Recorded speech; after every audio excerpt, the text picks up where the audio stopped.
Hi guys, welcome to So Janelle. I'm your host Janelle So, bringing you stories of immigration and representation. And those two things have been nailed by our guests this afternoon, nailing immigration and representation. I'm talking about Fourth Impact, the sisters that have been making waves from UK all the way to the US. Hello, Almira, Selena, Hello po. Irene, and Miley. Hello. How are you? Kamusta? We're so happy to be here po. Thank you. Yes, we're so happy to meet you finally. Ay, naku, Thank you for the having pleasure us is po. all mine. So I guess the first question is, tell us your journey. Yes, we're born in Santiago, Isabela.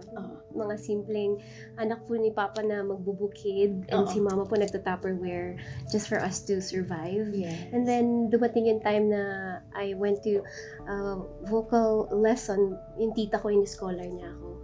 And then, kasama ko sila but I didn't know na they are picking up kung ano yung tinuturo sa akin. So, one day, to cut the story short, my cousin had a wedding and yung aunt namin sabi niya, kanta nga kayo and they all can sing like me. So, they were surprised. So, sabi ng tita ko, maging group na lang kayo. So, we became Cercado Sisters, which is our surname. Yes, Cercado Sisters. Oo. So, naging grupo kami and then we had a concerts in schools para po pa sa tuition fee namin. And then after that, nabigyan kami ng opportunity to join contest.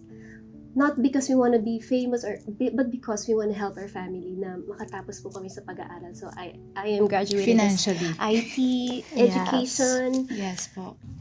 Dahil po sa pagkanta po namin magkakapatid. So we help our parents para rin po magkaroon ng magandang buhay. And X Factor came to our lives and it really changed our lives 360. I'm Eileen. I'm Irene. I'm Almira. I'm Selena.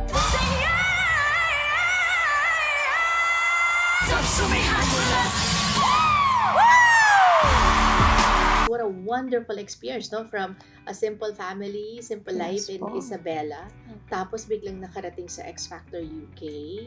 So, paano yun dumating and what was that like?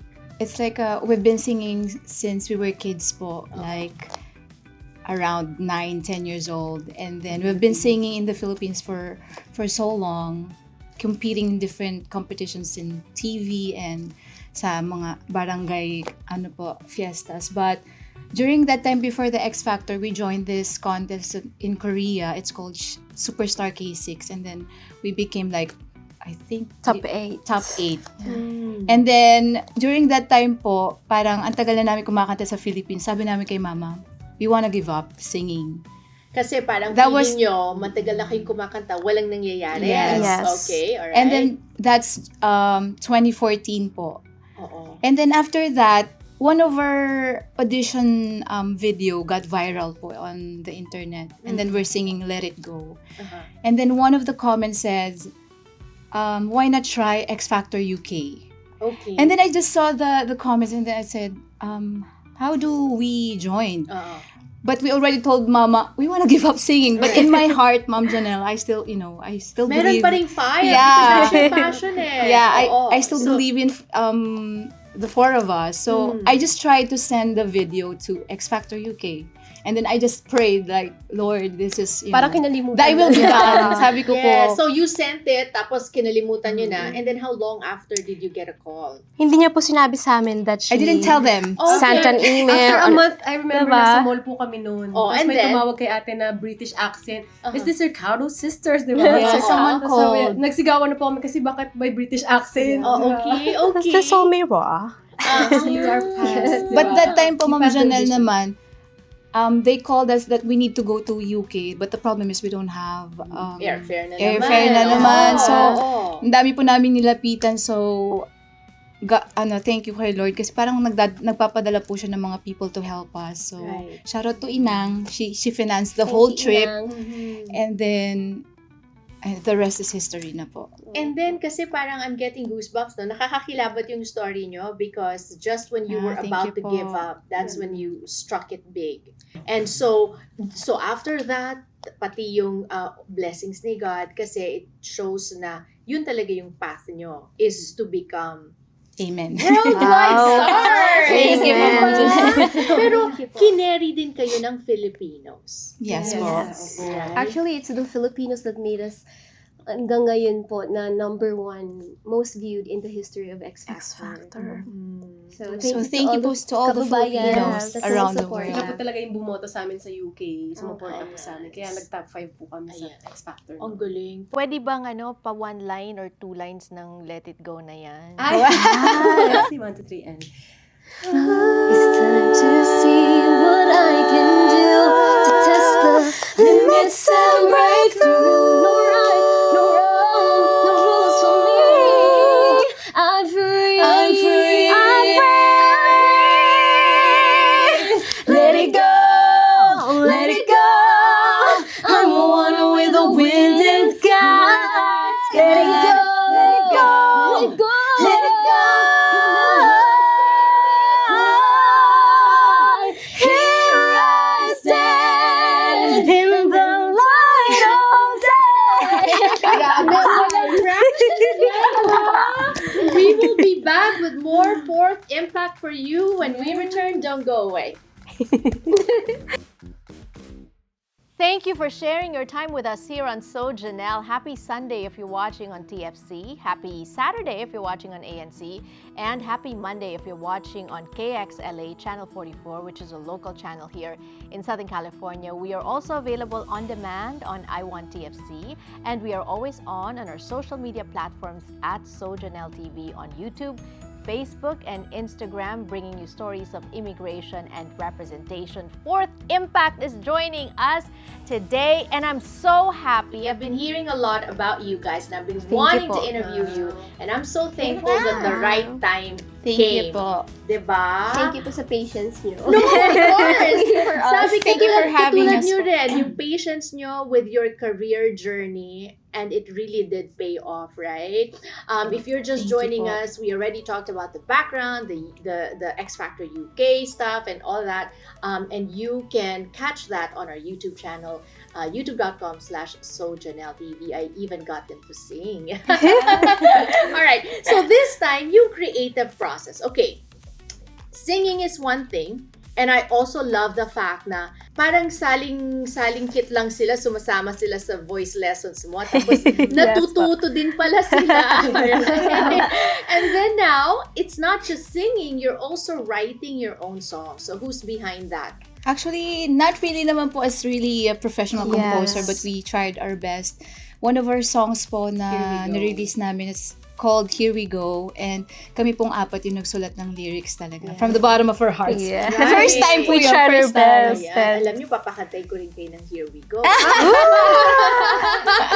What's it about? I think from the inspiration nun, parang saan man dalhin ng Filipino, nagniningning. Kaya, We dedicated to all the Filipinos And din po. then, parang sa aming magkakapatid na mga pangarap nating between, lahat ay aabutin. Basta sama-sama kami. Walang Maabot po namin. Parang This is ganun all sa- for the Filipinos as well. Na Parang Yes. if we're united. Parang Oo. ganun lang po. And this is your front. This is what you're showing the world. You're united as sisters. I Yes. really love this. But I know that it's tough working with siblings. Yes! Kasi you're together na sisters, pero at the same time you're also working together. As I'm very Yeah. close to my sister, but even Yes. then, though we're not working. We call each other like 3-5 times a day, and she's just like down the road from me. But I call her, and there are times na nagkakainisan din kami. So I won't call her for a bit, and then she'll feel it, or she won't call me for a bit. So paano kayo? We're like 24 hours po kami sister.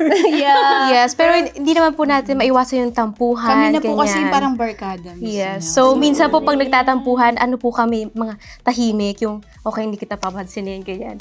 And Pero pag then, pag nag-start na practice na or practice, bigla na lang, uy, nakita mo ba yung ano ko? O, andun sa ano cabinet. So, parang wala na po after. Nag-usap na kami. Oo. Wala na pong parang, uy, sorry, ganyan. So Parang, walang taniman. Wala. Wala naman. What do you fight about? Anong usually yung pinagtatampuhan? Ay, sus, damit. Food. Yung damit po na ako yung bumili, tapos pag sinuot niya, yung popost sa IG. Ito po yan. Ito po. Ito. Pinost mo na. So, Yeah, so yun. Pero kasi, Ma'am Janelle, kasi we have the same size. So that's the problem. Pati shoes? Siya lang yung siya yung bigger pinakamalaki. size. Kasi Size matangkad eight. Kapre siya. Ayaw niya pong She don't wanna magpahiram. share her shoes. Oo, Size 8 po kasi So, lahat wala- sila 6. Hindi ka nahihiraman. So, pinalaki niya po talaga yung paa niya. Pero mas marami yung inyo, 3 kayo eh. And normal yung mga, chores din. Yes, Uy, tumang ka dito, ganun. Pero, mama, thankful kami kay mama referee. Yes. You mentioned chores, you mentioned, career and all that. Kasi this now opens our communication on immigration. Kasi kayo nag-decide from X Factor UK to US. Umuwi pa po kami sa Philippines. Philippines. Tapos, Actually, we stayed po sa UK for a year. mhm, We were able to tour the UK po because of the X Factor. And after that, we went back to the Philippines po. But alam niyo naman po sa Philippines, mahirap the standard of beauty po, di ba? So, Nung pandemic po, Ma'am Janelle, nagkaroon po kami ng live stream. Tapos doon po namin na-meet yung, parang meron po kaming nakitang mga may dreamers. Yung dreamers po namin yung mga little fan club po namin. Na sabi yan, parang may mga taga-US tayong bakit hindi natin itry sa US naman? yes. So yun po, nag-decide po kami. So, yun po yung biggest decision namin na parang mahirap din because we're starting from the scratch. yes, And yes. sabi nga namin, this is the craziest decision we've ever made, but everything naman po happens because of the plan of God. Parang may gusto kami, but si Lord po naniniwala kami yung may plano ng lahat ng sa amin. I like what you're talking about when it comes to taking your chances. Kasi there's also such a thing as being big fish in a small pond, which is the Philippines. It's small, right? Yeah. Pero sikat na kayo doon. I'm sure you can demand whatever and all that. That's actually one of the reason po, but nandito kami is, hindi po namin yun na-feel sa Philippines. Honestly, na parang, kasi, pagiging honest na po kami, na-mismanage po kami, and naging, ayoko umiyak, naging si mama na lang po yung manager namin. So, dumating sa point na, yung from X Factor that we gave up, this is really giving up pagpunta dito. Kasi sa Philippines, parang nawala na po kami ng way and hope na ma-reach pa namin yung pangarap namin. So, may mga fans kami dito na sabi nila, just try here. Na hindi naman ginajudge yung beauty or yung kulay mo. So, yun po, nandito kami to start another journey. Nakakataba po ng puso pag sinasabi nyo na you are famous there. Marami po nagsasabi na sikat kami, but reality po hindi. Kasi ginawa na po namin yung best namin, but we cannot have the platform to share our talent. I can feel the pain, no? Ano yun? And thank you for being candid, ha? Wala ring This is the practice first yan. time, This is actually our first interview. That you mentioned. Simula dumating po kami ng US. Yes. Oh my gosh! So it's like we're opening our story to you po. Oh, And this is like we wanted to be honest to all of you po na we are really struggling sa career po namin, and yung pong sinasabi po namin na mismanage po kami is meron po kami mga moments na hindi po kami nabayaran. wow. Mga ganun po na akala po ng tao napaka-glammed up namin, pero behind the scenes kaming apat po lahat nag-isip noon, nagbayad lahat. This is the biggest decision we've ever made to come here to the US to chase our bigger dreams po talaga. And because this is God's plan is to widen your platform so you can reach more people. And so here we Thank go. you po. Can we sing some lines? Saan mang dalhin ay magniningning. Magniningning. Mga pangarap nating bituin, lahat iuwi.